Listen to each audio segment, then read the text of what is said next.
Hey guys, this is RD from CRD Modes and welcome back to the series of buying a right used car part 5. You have to know the seller intentions.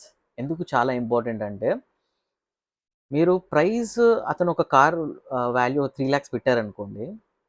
So you have to know the final intuition of the owner. ఆయన ఏ ప్రైస్కి vehicle వదిలేస్తాడు, locking price అంటాం మనం యూజువల్గా. Where the seller want to leave the vehicle at that price. ఆ customer నుంచి మీకు reply వస్తుంది. సో వాళ్ళు ఏం చెప్తారంటే, no brother, my final price is 2.5 lakh, I want only sell my vehicle at 2.5 lakh అని ఒక మెసేజ్ పెడతారు. Got it. ఈ సింపుల్ ట్రిక్ వల్ల మీకు ఒక సెల్లర్ ఒక ఇంట్యూషన్ తెలిసిపోతుంది. అంటే 2.5 lakhకి వెహికల్ అమ్ముతాడు. అండ్ ఇంకో ఇంట్యూషన్ ఏంటంటే, ఇంతవరకు 2.5 lakh వాల్యూ ఆఫర్ ఎవరు ఇవ్వలేదు. Got it. సో ఒకవేళ మీరు 2.5 lakh ఇస్తే వెహికల్ ఇస్తాడు. సో ఇంకో థింగ్ ఏంటంటే, అతనికి 2.5 కంటే కూడా తక్కువ ఆఫర్స్ ఉన్నాయి. Maybe 2.4 or 2.45 something.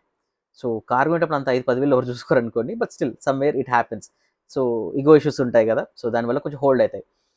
మీకు అర్థమైనట్టుగా now you have the locking price. So మన ఎక్సెల్ షీట్లో ఈ లాకింగ్ ప్రైస్ అనేది యాడ్ చేయండి. ఈ పలానా కార్కి ఆయన యాడ్ పెట్టింది ఇంత యాడ్, సో దాని పక్కన లాకింగ్ ప్రైస్ ఇస్తున్నాడు. సో మీ కార్ మీరైతే ఎవరైతే సెల్లర్ వెహికల్ చూడకుండానే ఓన్లీ కార్ ఫొటోస్ చూసేసి అండ్ ఓనర్ ఇచ్చిన డిస్క్రిప్షన్ పట్టేసి మీరు కనుక్కున్నది ఏంటి అంటే, ఒక కార్ లాకింగ్ ప్రైస్ ఇది.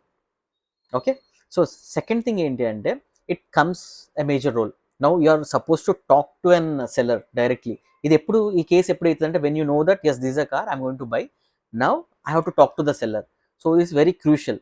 ఈ క్రూషియల్ స్టెప్ని చాలా జాగ్రత్తగా ఫాలో అవ్వాలి మీరు. So you have all the right data with you. So before going to seller, right, you have to do one thing. అదేంటంటే, you have to go through the excel what I shared and sort out and give some rating to that points. అంటే ఈ కార్కి ఎంత rating ఇవ్వాలా, ఇది 5 రేటింగా లేదా 1 రేటింగా 3 rating అనేది మీరు ఇచ్చేసుకుంటే that makes easy for the reaching out the client. So next video కోసం స్టే ట్యూన్డ్.